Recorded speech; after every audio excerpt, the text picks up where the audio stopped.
Welcome to the Speaking of Women's Health podcast.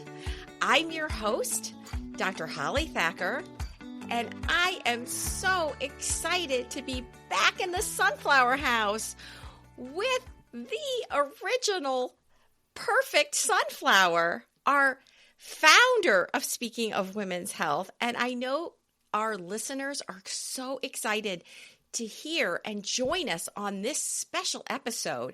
And we actually have 4 ladies who are going to be doing this podcast. This is our first. So Ms. Dianne Dunkelman, also known as Lady Di, she is the National Speaking of Women's Health founder, and she's also our current chief strategist. And also joining us is our executive producer of our Speaking of Women's Health podcast and all things speakingofwomenshealth.com web is Lee Kleckar, who also is doing some guest podcasts for us. So Dianne established National Speaking of Women's Health Foundation back in 1996, and the mission was to educate women about health, well-being, personal safety for themselves and their families. And she began this organization as a one-day women's health event in Cincinnati. And the program took off from there. Now, she would tell people that, she's an educated woman. She had means, good medical society and centers in Cincinnati, but she still wasn't getting the answers she needed. And that's how so many women feel. Now, I used to joke, well, it's because she wasn't in Cleveland, but it's true. It's really true. And under her leadership, Speaking of Women's Health became a national foundation with more than 50 conferences nationwide and events that were like Broadway productions in 40 cities nationwide. And I'm sure some of our listeners remember some of those days. But at the end of 2008, under her leadership and guidance, she gifted and transferred Speaking of Women's Health to our Cleveland Clinic Center of Specialized Women's Health. We were one of the outposts and had incredible events for lay women. We also expanded into other markets and for other focuses, as well as we did Speaking of Women's Health medical education for physicians and nurse practitioners. Back in 2006, Ms. Dunkelman created Clever Crazes for Kids, and that's one of the things we're going to talk about because she realized the need to educate children about improving their health and their families. And this quickly included and grew to not only include health, but also STEAM. Oh, I love how she is doing STEAM. Most of us know STEM, science, technology, engineering, and mathematics. My niece is rushing into a STEM sorority right now as we speak. But STEAM, which Dianne created, includes science, technology, engineering, arts, and she's so big in the arts and has done so much for the art community, and mathematics, along with just general academics, ethics, and personal responsibility.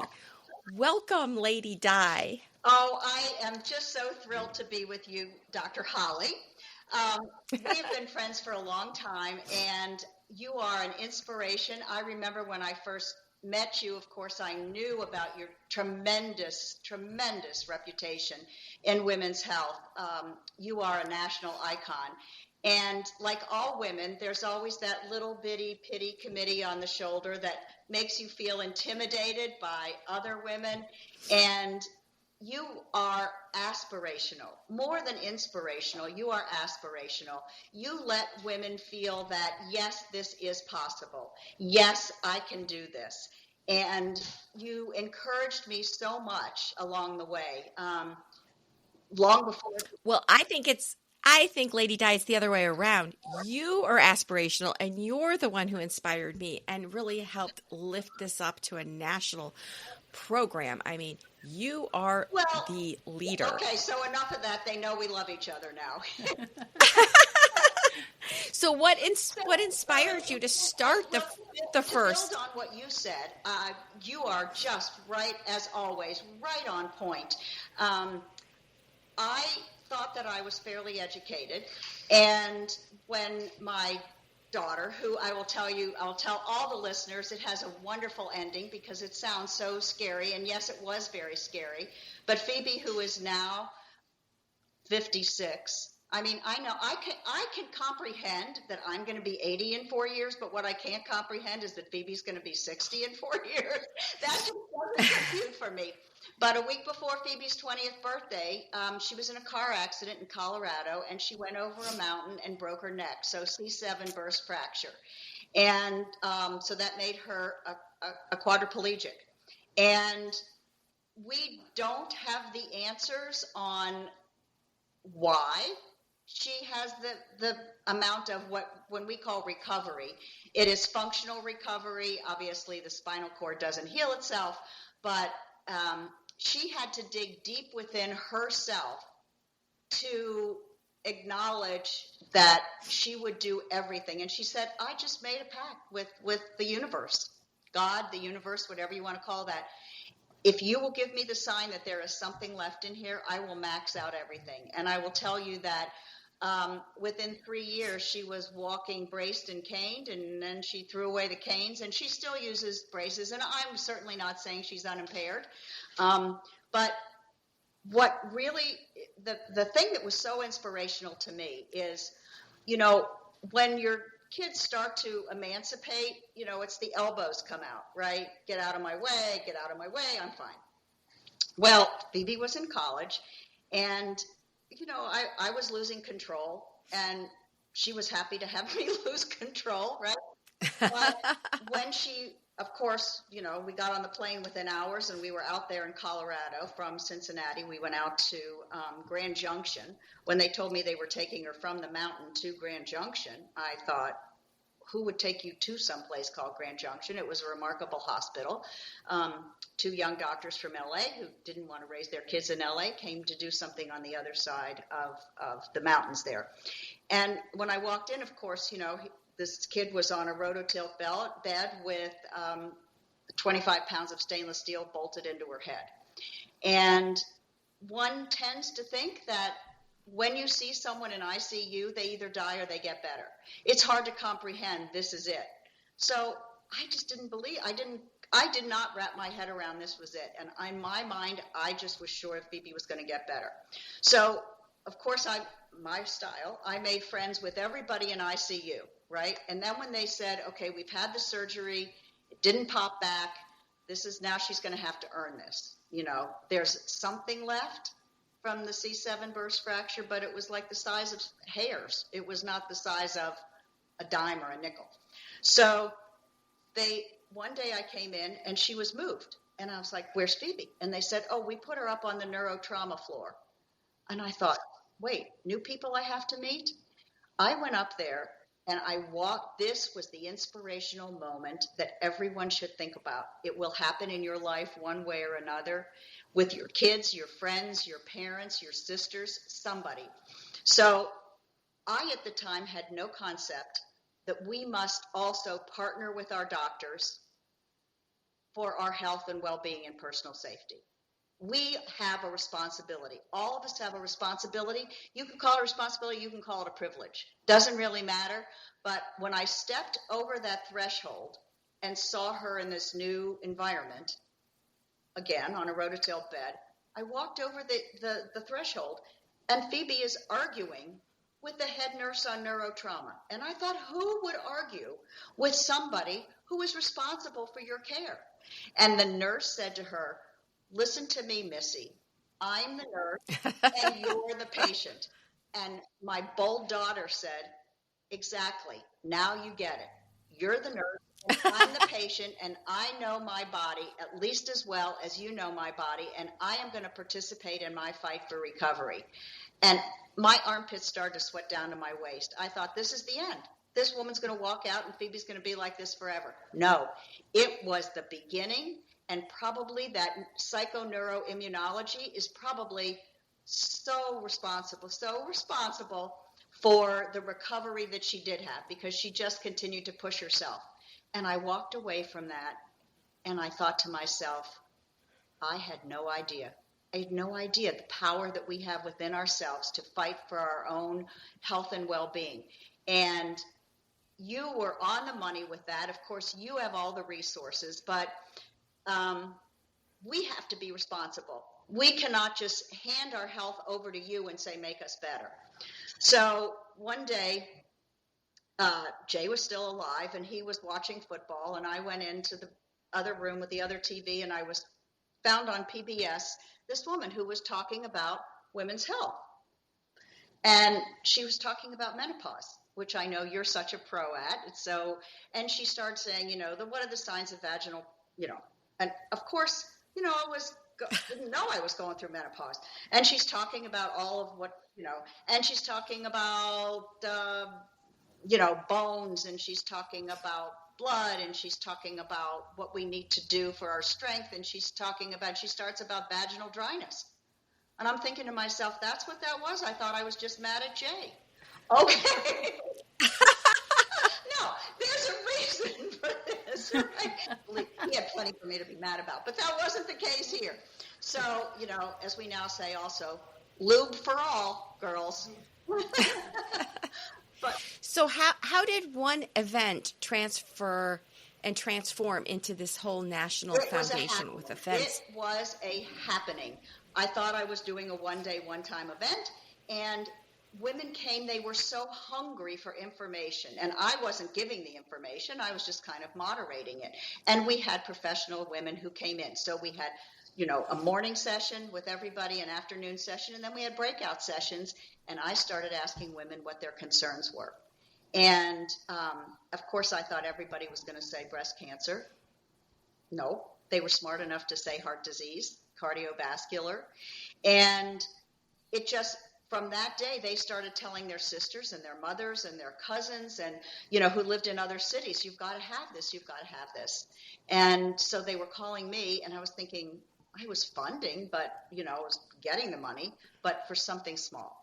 And then I went to Procter & Gamble, and I said, okay, this is what wants to happen. And they said, okay, tell us how much money you need. We're on. We will sponsor this. And then from there it grew. And we had so many sponsors, national sponsors, I mean, all of them.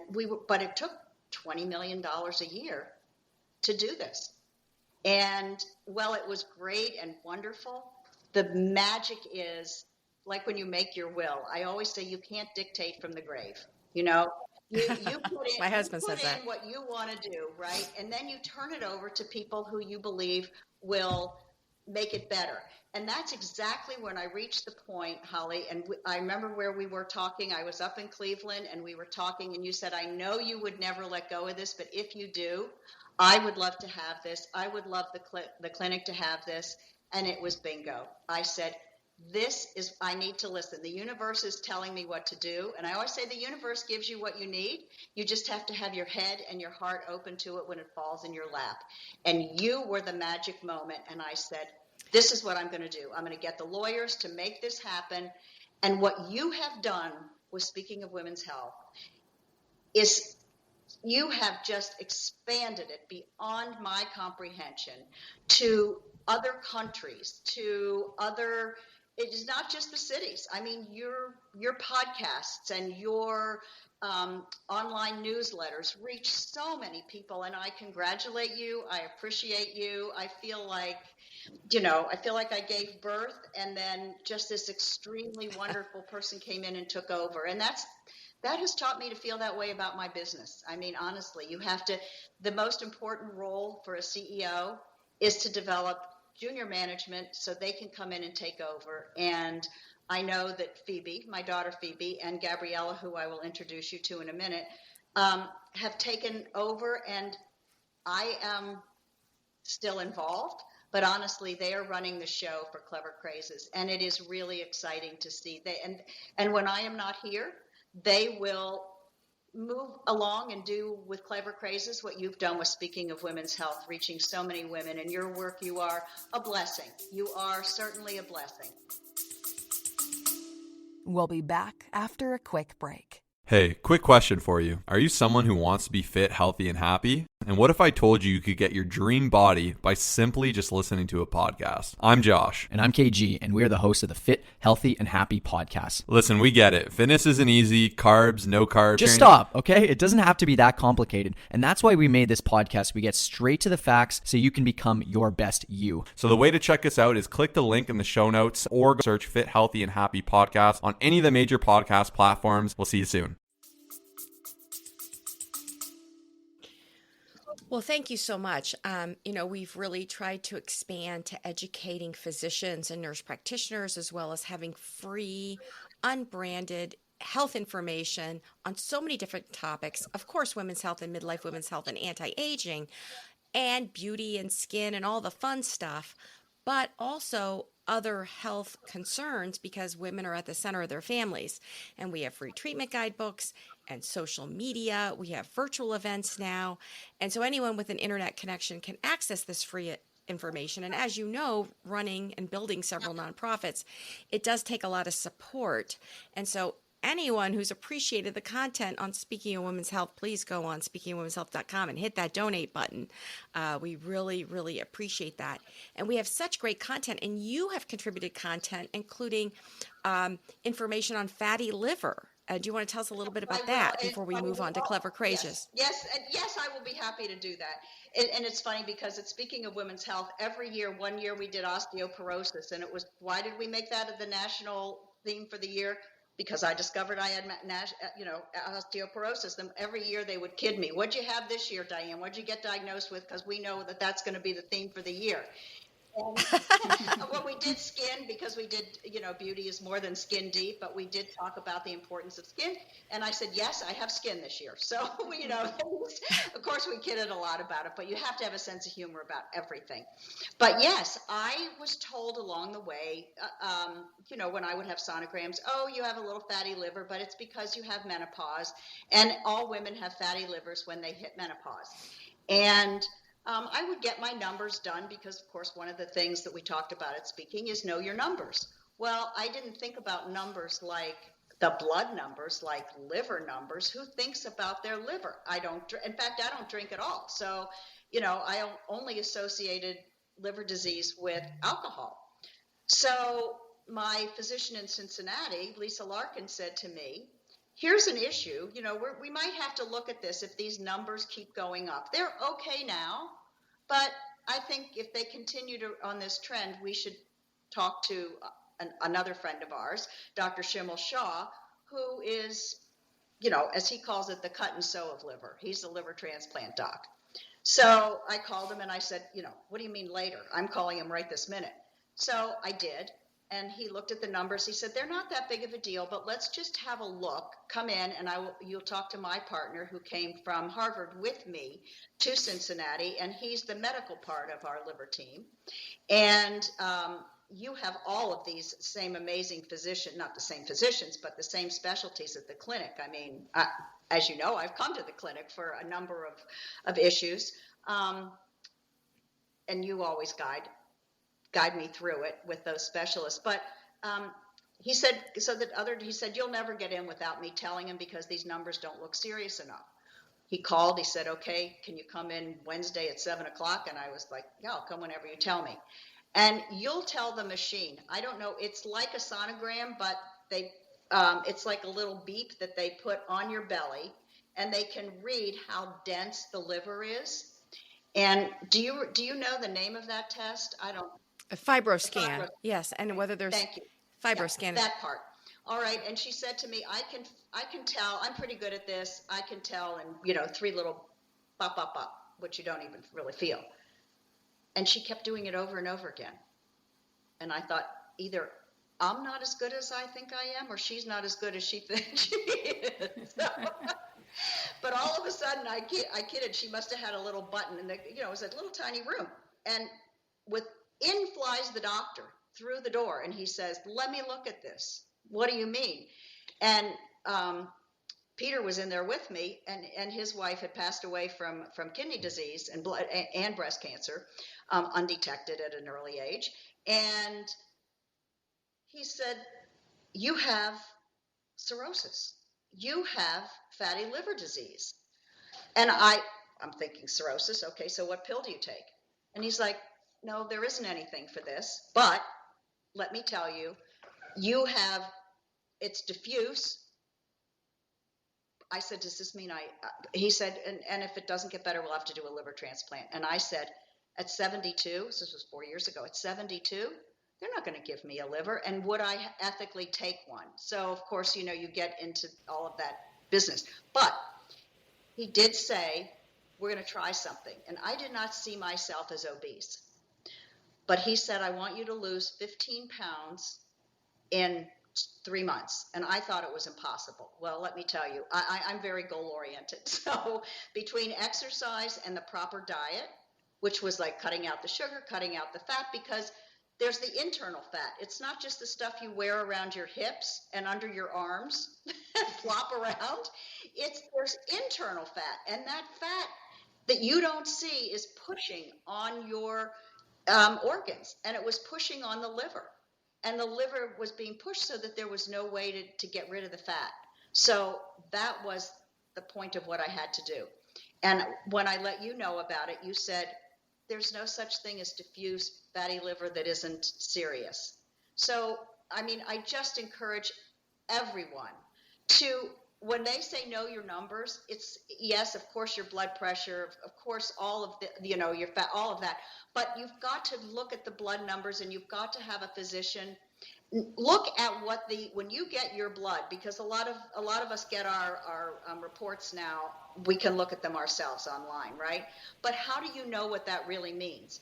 Look at where the norm should be. Don't just look at your number, but look at where the norm is. And if you're over the norm, or you're slightly over the norm, or you're getting close to the center, I encourage you to ask your physician, and Holly will tell you how to do that. But honestly, pursue, because you're one of many patients for your doctors, and they have very little time to really sit and chat with you now with insurance and how all of that goes, how many doctors patients a doctor has to see. So pursue it, go for it.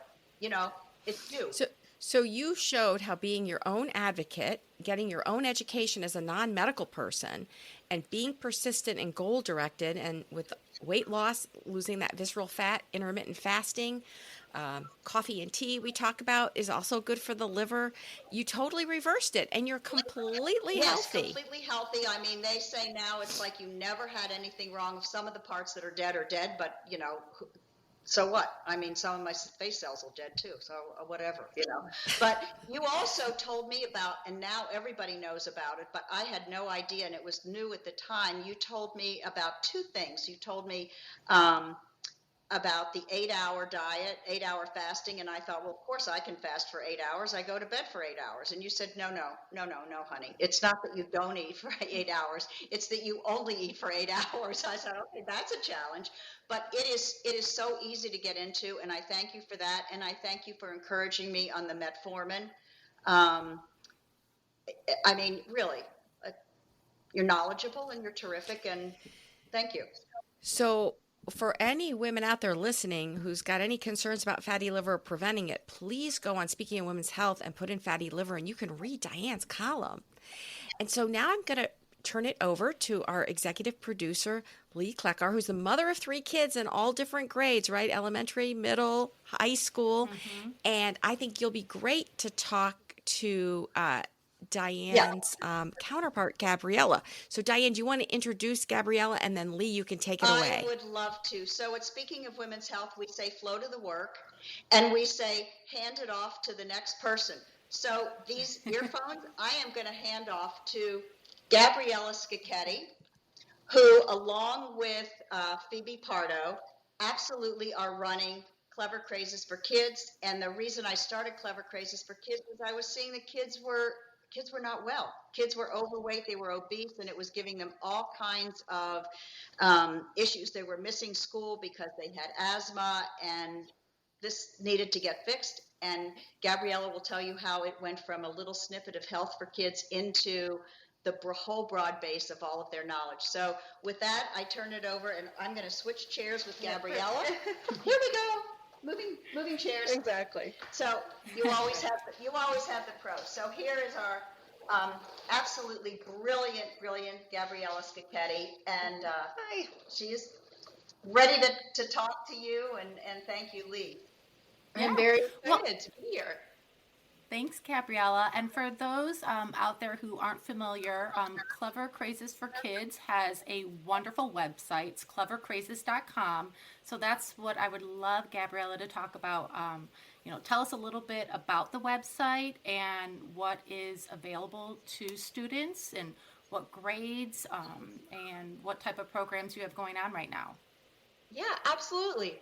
So, Clever Crazes for Kids, as you said, it's a great website. It's also an app, and it is always free, always fun, educational enrichment. So, we're not trying to be school, we are trying to enrich what the kids are already learning in school.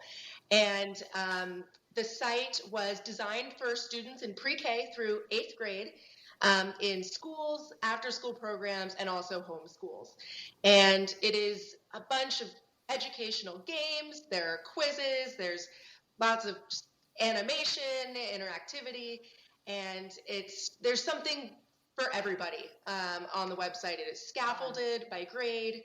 And as Holly mentioned, it is STEAM, and then we actually, in the past few years, made it STREAM. So science, technology, reading, engineering, art, and math. So we've really expanded and are very excited because there is such a crying need right now for available, free, accessible literacy activities for kids.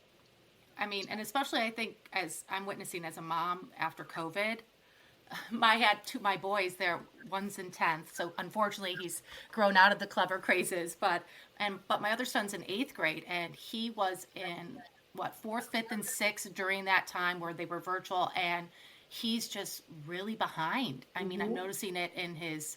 I mean, he went from a straight A honors student to now he's struggling, and so I did sign him up with last year for Clever Crazes for Kids, and I kind of went down the rabbit hole just recently because I was updating his account because I got my email from you, and I'm like, oh, these are fun. I'm going in there. I started doing some of the games. I'm like, this is challenging even for me, but I got him on there after school because, like I said, he's still playing catch up from those COVID days, and I don't know, are you seeing more kids? And First, I have to just say very quickly, I am so thrilled to hear that you opened that email because when you send out those email blasts, you never know. So that alone is very encouraging. I'm thrilled to hear.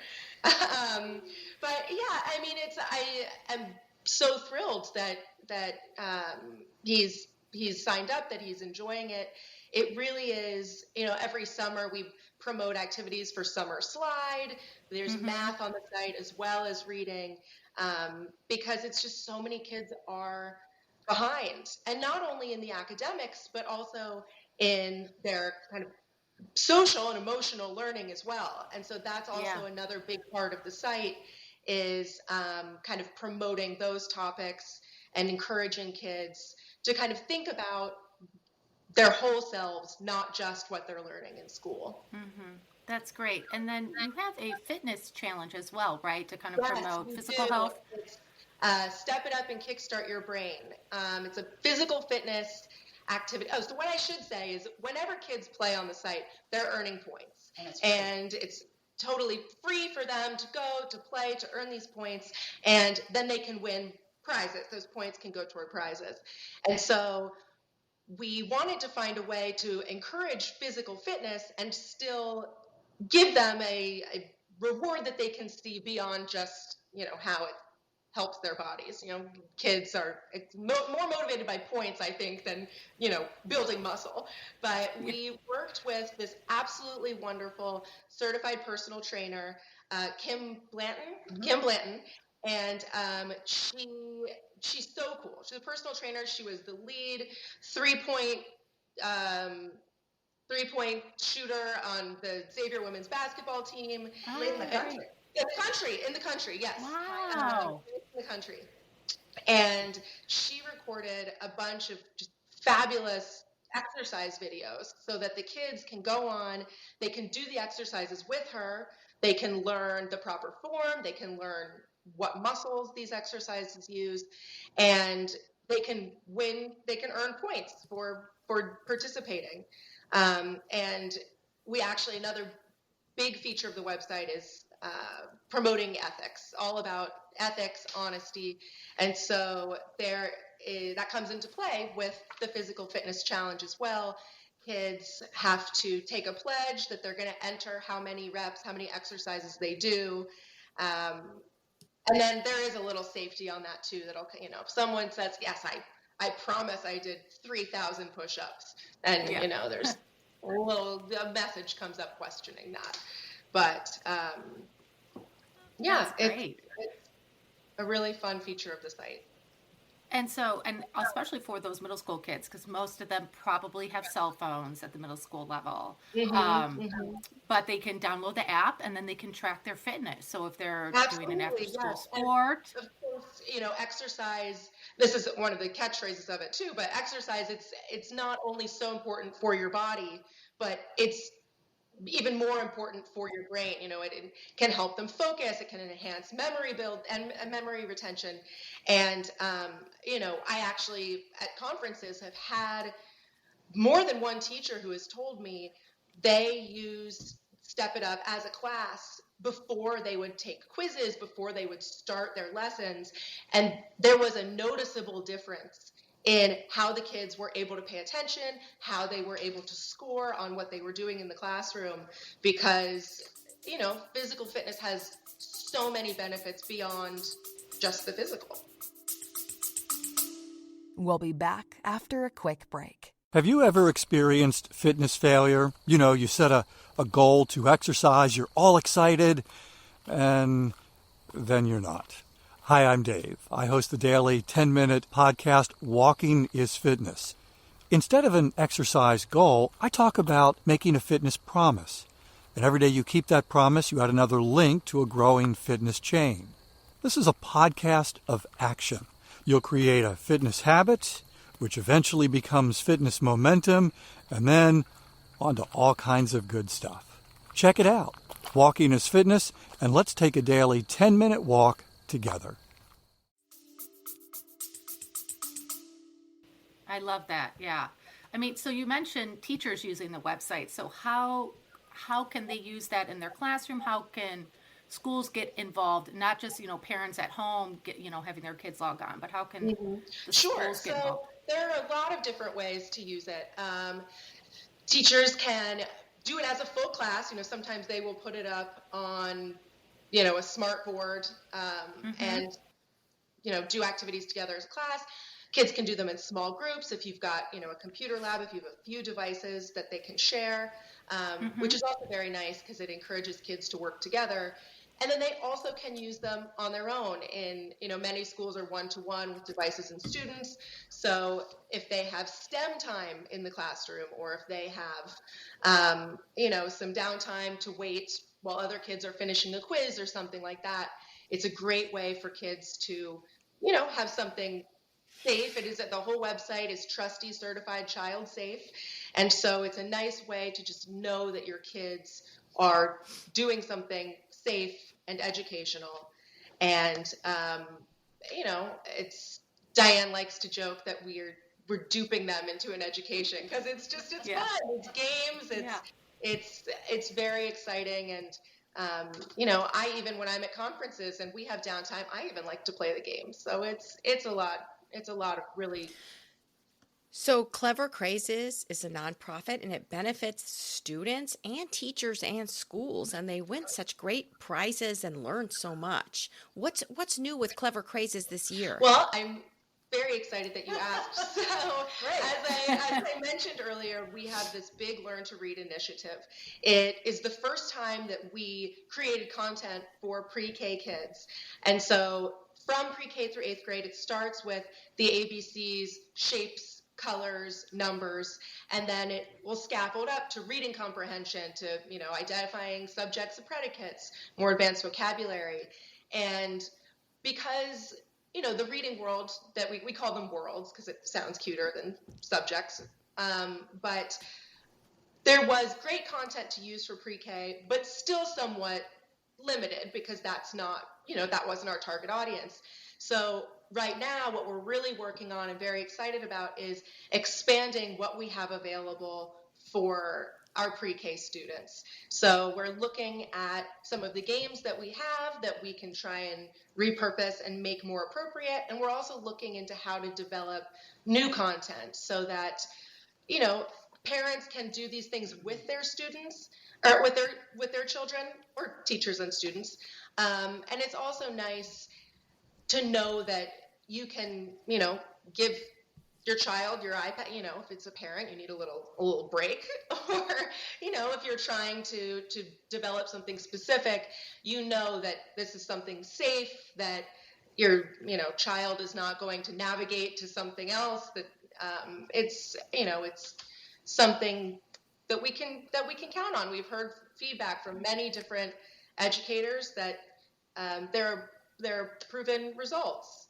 And Well, thank you so much, Gabriella. I think our listeners, moms, grandmothers, aunts, uncles, anyone who's tuning in who wants to help their K through 8th grade child advance and learn and be challenged. This is just such a fabulous Okay, we're program. gonna change chairs again. Yes.